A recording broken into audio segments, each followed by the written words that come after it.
일본 사이타마현 이루마 공군기지에서 항공자위대 수송기 C-2에 탑승하는 자위대원들.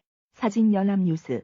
이데일리 김보겸 기자. 일본이 아프가니스탄에 남아있는 자국민과 현지 협력자 500여 명 중 구도통신원으로 일하던 일본인 1명을 구조하는 데 그치며 사실상 대피 작전에 실패했다. 지난 26일 자위대 수송기로 아프간인 수십 명을 카불에서 파키스탄으로 이송한 사실이 28일 뒤늦게 알려졌지만 일본에선 위급 상황에서 국가가 나를 구해줄 것이란 믿음이 사라졌다는 하소연이 나오고 있다. 그런데 일본인들의 분노가 엉뚱한 방향으로 흐르는 모습이다. 아프간 대피 작전이 실패한 건 자위대의 물력 사용을 금지한 현행법 때문이라는 주장이 힘을 받으면서 자위대의 물력 사용이 허용됐다면 일본 정부의 자국민 탈출 작전은 성공했을까? 일본 정부의 위기 대응 시스템 부재에 일본인들은 분노하고 있다. 미군이 아프간 관문인 카불 공항을 제어하고 있으니 자위대만 파견하면 대피 희망자들을 수월하게 이송할 수 있을 것이라 안일하게 판단했다는 것이다. 실제 지난 23일 기시 노부호 방위상이 카불 공항에서의 안전은 확보되고 있다며 자신했지만 현실은 달랐다. 이 사실을 미처 파악하지 못한 일본 정부가 대피를 원하는 이들에게 카불 공항까지 자력으로 올 것을 요구했고 결국 이들이 공항까지 오는 길에 검문소를 세우며 경계를 강화한 탈레반의 발목이 잡히며 탈출이 무산되는 사태가 벌어졌다. 탈레반 조직원 오른쪽 이 카불 공항으로 향하는 시민들의 가방을 뒤지고 있다. 사진 AFP. 소식을 접한 일본인들은 코로나 때도 그렇고 지도부가 낙관론만 펼치며 유사시에 대비하지 않는 등 위기관리 능력이 낮은 건 일본의 민족성일지도 모른다는 싸늘한 반응을 보였다. 위기가 발생하면 정부를 믿지 말고 스스로를 지키는 게 일본인 개인으로서도 올바른 자세일지 모른다는 자주 섞인 한탄도 나온다. 자국민조차 구하지 못한 대사관 직원들에 대한 분노도 아프간 대사관에서 일하는 일본인 직원 등 12명은 지난 17일 영국군의 지원을 받아 아랍에미리트 두바이로 피신했다. 15일 탈레반이 카불을 점령한 지 이틀 만이다. 분쟁 시 자국과의 유일한 소통 창구인 대사관이 아프간에 남아있는 자국민들에게 연락을 취해 탈출을 돕기는커녕 누구보다 빠르게 도피했다는 사실에 일본인들은 분노했다. 앞으로 외무성 직원이나 대사가 될 사람은 자국민 보호에 관한 연수를 철저히 받아야 한다며 보호해야 할 자국민을 내버려둔 채 맨 먼저 도망을 가나? 부끄러운 줄 알라는 비난이 거셉. 하지만 이 같은 분노는 기묘한 논리로 귀결되고 있다. 자위대의 물력 사용을 허용하는 방향으로 헌법을 개정해야 한다는 주장이 상당히 공감을 받으면서다. 일본은 수차례 헌법 개정을 통해 집단적 자위권을 확대한 바 있다. 지난 2015년 아베 신조 정부는 자위대법을 개정하면서 유사시 자위대가 일본인을 수송할 뿐 아니라 무기를 사용해 경호하고 구조할 수 있도록 허용했다. 이번 아프간 대피 작전은 개정된 법을 적용하는 첫 사례였다. 다만 아직까지 자위대의 무기 사용은 일본인 보호에 한정하며 긴급 피난 과정에서는 불화하는 등 법적 제한이 남아있는 여기서 전쟁 가능한 일본을 외치는 이들의 기묘한 주장이 시작된다. 자위대가 이번 아프간 대피 작전에 실패한 원인은 자위대의 행동 반경에 제약을 가하는 현행법이니 법을 정비해 족쇄를 풀어야 한다는 논리다. 자위대의 손발을 묶어둔 현 평화 헌법이 아프간 대피 작전 실패 원인이라 주장하는 이들이 간과한 사실이 있다. 작전에서는 전략이 물력보다 더 중요할 수 있다는 것이다. 자위대가 단 한 명의 일본인을 구조하는 데 그친 건 무력을 사용하지 못해서가 아니다. 현지 상황을 정확하게 파악하지 못한 채 신속한 의사소통에 실패했으며 무엇보다 자국민을 보호할 의지와 능력이 복합적으로 모자란 탓이다. 한국 정부와 협력한 아프가니스탄인 국내 이송작전이 시작된 가운데 카불로 복귀해 아프간인 이송 지원을 지휘하고 있는 김일웅 주 아프가니스탄 공사 참사관이 한 아프간인과 포옹하고 있다. 사진. 한국 정부가 무력을 사용하지 않고도 희망자 전부를 성공적으로 대피시켰다는 점은 이를 방증한다.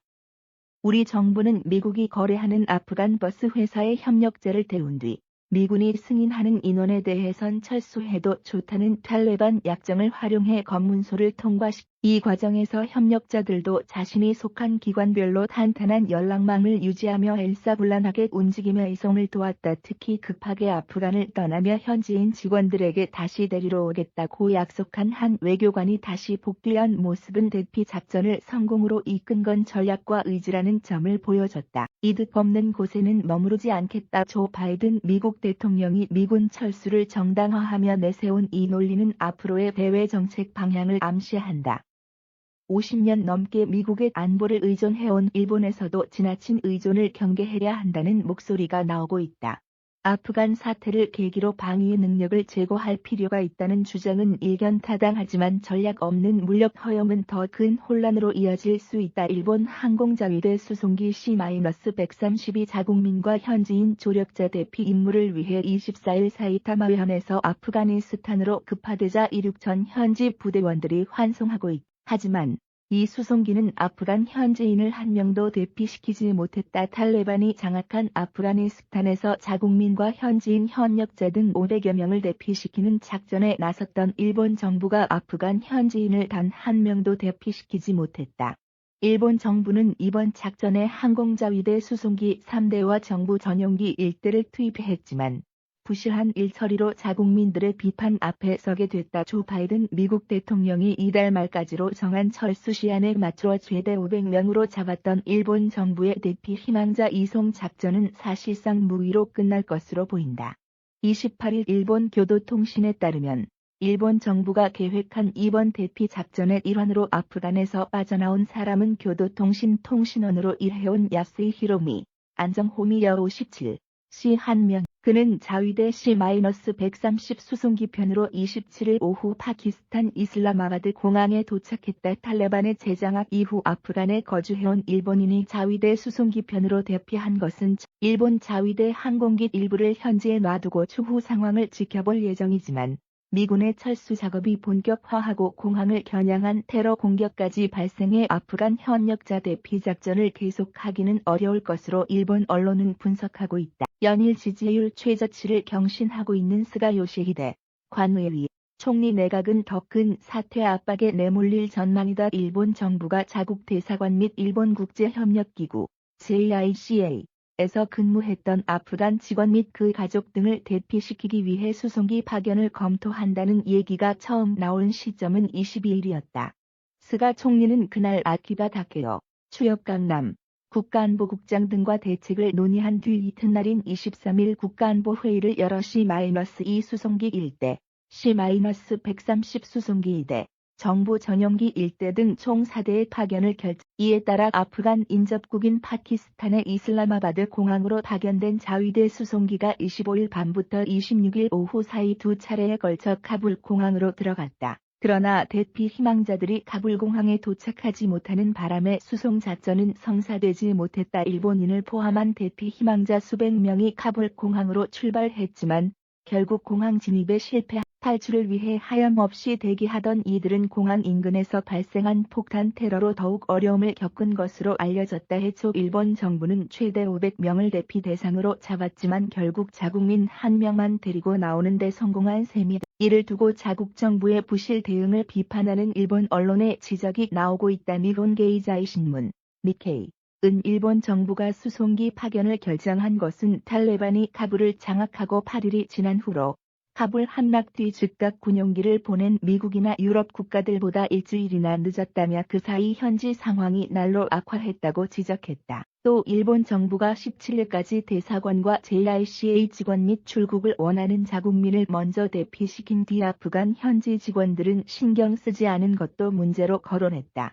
대사관 직원을 전원 대피시키는 바람에 현지에서 제대로 일을 처리할 사람이 없었다는 것이다. 니케이는 영국 정부가 아프간 주재 대사를 현지에 남겨 아프간 협력자들을 상대로 비자 발급 업무 등을 계속한 것과 일본 정부의 대응이 대비된다고 비판하기도 했다.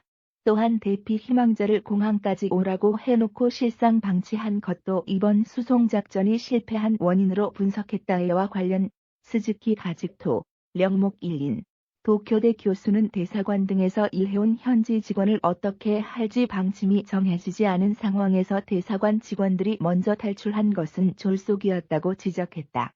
일본 정부는 아프간 대사관에 해외 무관격인 방위주재관도 두고 있었지만 이 직원은 17일 다른 대사관 직원들과 함께 영국 군용기 편으로 아랍에미리트, UAE, 두바이로 피신했다.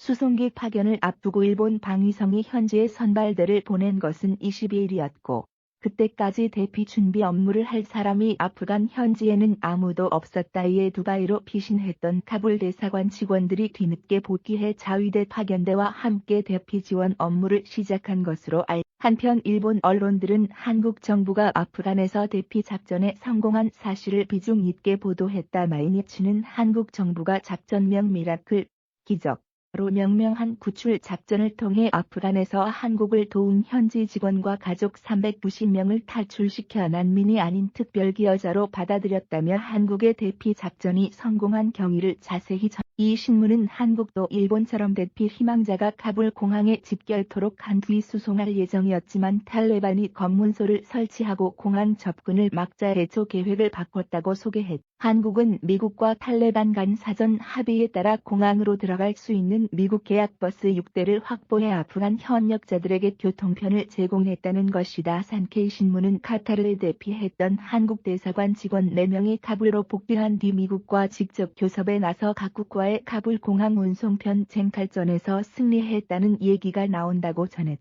일본이 한국의 외교력에 있어서도 뒤처질 수 있다는 우려가